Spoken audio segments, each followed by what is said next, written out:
Thank you, Om. Have a seat there. You don't want to sit with me? I would love to sit with you, but they told me to sit here. Oh, okay. And I asked if I could sit on your lap, but they weren't. This is, the roles have actually reversed. I know. Right? I've been at many conferences that Om's hosted.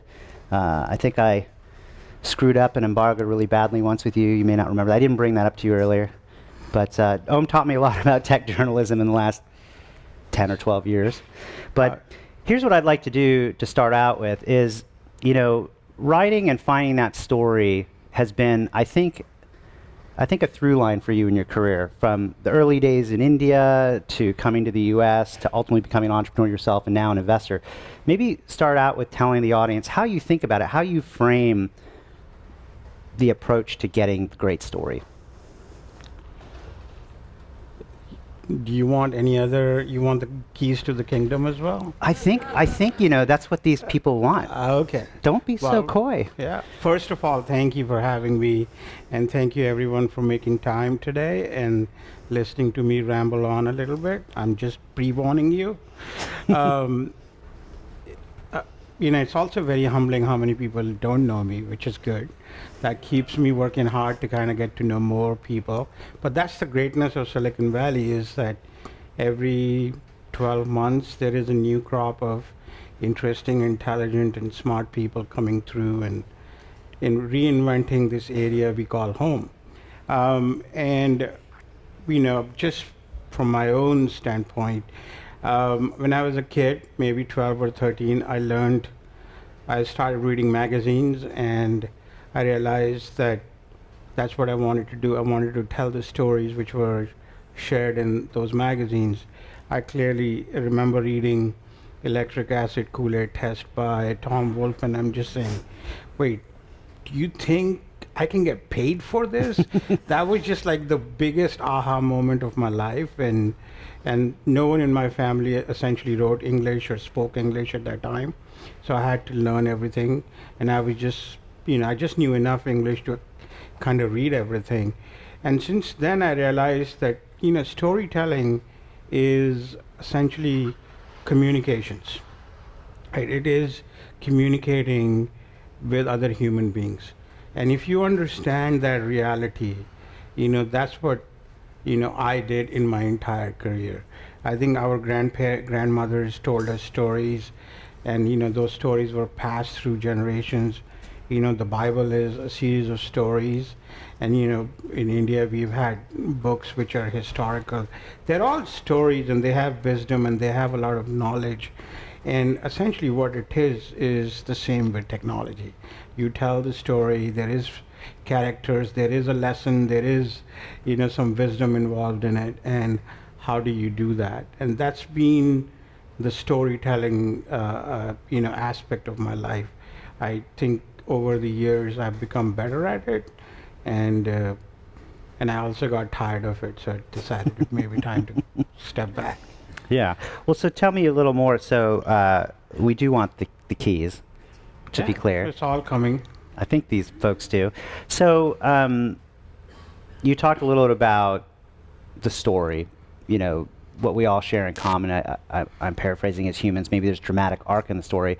Also, though, when you're communicating to a development audience, you have to also bring value to their job. So how do you balance talking about content that helps them do things better versus, characters and stories and a dramatic arc and getting an interest or a hook? So, I don't know how many people know, I primarily wrote about technology and not the spectacle of technology. I think these days it's very fashionable to write about the spectacle of technology. It's like the problems at, the dysfunction at Uber, or, the scandals at Zenefits. Those are things which are, I would call, not the technology stories. Technology stories are, the things which a lot of the startups at Heavybit are building. How do you tell the story of the technology you're building? I think at the end of the day, all technology influences and interacts with real human beings and has an impact on actual people. And if you can make that correlation, you can tell a great story, whether you're trying to relate to developers or to your investors or to a larger audience, you have to think about who and why this story is important. I think a lot of us never really ask the story, why is this story important? And then we need to figure out the tools to tell that story. So if you are focused on a developer audience, you need to speak their language, and how will they relate to it, and how will the words have an impact on them, so that they are engaged with you. I think a lot of it starts with asking the question why and where the focus is. Okay. And so that's how I still think of stories, and probably for the rest of my life it will be. It's like, why is this important, and why should we tell this story? I know we have some wind up there. I just for a minute thought just like somebody's about to throw some eggs and No, stuff. they're liking what you're. I think they're liking what they're hearing. No tomatoes Yeah. are being flung at you. I've done that, so You're a protester. You know, you have it in you. You're rebellious. So, how did you source content then before Gigaom? For those who don't know, Gigaom was a really prolific trade tech outlet. And you know, there was TechCrunch, there was Gigaom. These were the big ones. But before that, you know, when you were doing a string of journalist jobs at Red Herring and Forbes and Business 2.0, how would you source a story? How would you identify something that was at that intersection that you So- just described? So I will, I'll give you a story of my story. Okay. Right? So when I was relatively young, I started working for a news outlet called Quick Nikkei News, which is a Japanese version of Bloomberg. And the first job I had with them, they basically made me cover microcontrollers. How many people know what microcontrollers are? Wow. Without microcontrollers, nothing in the world would work. Not your washing machine, not your microwave, not your cars. Except I didn't know anything like that when I started. I was assigned a company called Microchip Technology in Chandler, Arizona to cover. And I had zero interest in semiconductors, and I didn't know how to drive. And I was essentially a new immigrant from India, and I had to go to Chandler, Arizona, which is the best lesson of them all. So once I got there, I couldn't get out till the next bus would show up. And I got to talk to a lot of people, and I learned about microcontrollers, the very basic component of what is our silicon life. And by starting at that very rock bottom of at the very bottom of Silicon Valley, I inched my way up from microcontrollers to SRAM to DRAM. There was a time when DRAM memory was like the cutting edge technology. I covered that. From there I went into chips made by Intel, AMD, and folks like that, and then into ASICs, and from there I evolved into systems. So I learned how technology works from the bottom up, right? Like just each thing made me realize that in 18 months to 24 months, how things would be different. I saw the component, and 24 months later saw the impact of those components in the market. Fast forward a few years, I ended up working for Forbes, and where I had the good fortune of working under an editor who was actually pretty amazing person, and he basically said, okay, the Forbes approach was top down. They would say the price of oil has gone up.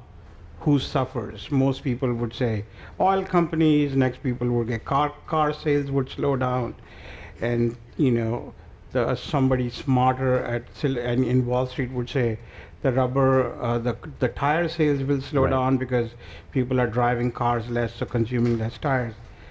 But the Forbes story would be the slowdown at McDonald's, because fewer people are driving because the oil prices went up. So that was like peeling the onion from the top, and when I combined those two things, I was able to pinpoint what could be next and why. So if you looked at the pressure from the top and how people were wanting to do certain things, and look at where the technology actually was, you could combine and see you would get like a 2-3 year band between when things would evolve. And that was the framework I used to write about various things, including the internet and the optical internet and so on and so forth. It allowed me to focus on that, just like what could be next. But towards 98, 99, when broadband was becoming more and more prevalent, I came to this conclusion that just like the microprocessor was the key power, unit of the PC revolution, bandwidth was the key power unit of the internet revolution. And so if bandwidth doubled or went 10x, we saw more and more services come up.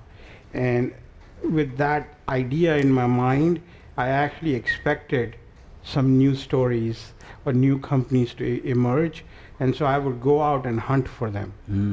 And so in 2002, when DSL became prevalent, a lot of people only had one use for DSL at that time. Apart from surfing the web and doing email, was essentially download stuff from Napster. That was the key application. However, the side effect of that was the emergence of other tools like Kazaa, and Kazaa led to Skype. So when you think about it, if you're looking at the world, Skype emerged because there was a lot of bandwidth, not the other way around. Right, there was enabling technology. Yeah. And so that allowed me to kind of, fine-tune the model a little bit more, and kept looking for, which allowed me to write about, Skype. I was the first writer to write about Skype, looking for that. Similarly, like when I was looking for WordPress, the blogging revolution, all those things were pretty obvious to me because of that framework I had developed over a period of time. The education I had as a journalist allowed me to look for those, what could be the hot spots. And then I had lots of sources. I had a great, ability to network and buy people a lot of drinks. You write a lot about unsexy software right now. Yeah. And there's a lot of folks in the room, I think, from companies that arguably have great IPOs in process or already just happened, Cloudflare, Okta, MuleSoft. So tell us about briefly your theory of unsexy software and how they should think about that, because their unsexy software is now driving the economy. I think unsexy software makes money. I'm sorry, that's how. And having learned the lesson the hard way, I think, staying away from advertising is a good thing. And companies which make money are great companies. So they may be unsexy, but that's been the theme of my career. Is I've only written about unsexy companies, and mostly because they matter, and they create the change which you need to have. And I think the challenge I see for unsexy companies is that they have a tough time telling their story in human terms. Every single one of them, right? It's like, why is Cloudera important, or why is MuleSoft important? They all get into this technical mumbo jumbo about, like, I think a lot of us are still catering to the tech trade press, whereas in order to kind of you have to tell a bigger story why you're not unsexy, right? Like you have to relate. People need to understand what you do. And in today's time, because of the media circus we live in, it's very difficult to find people who will take that much time and learn about your business and tell your story. So you have to be able to make the correlation for them more effectively. Now that I'm on the other side of the table, that's what I try and tell and teach all the founders. Sort of humanize that story. Yeah. Well, let's leave it on that note. We ran a little over, but it was worth it. But thank you. Thank you. Let's give Om a round of applause. Thank you so much, Om. Thank you. All right.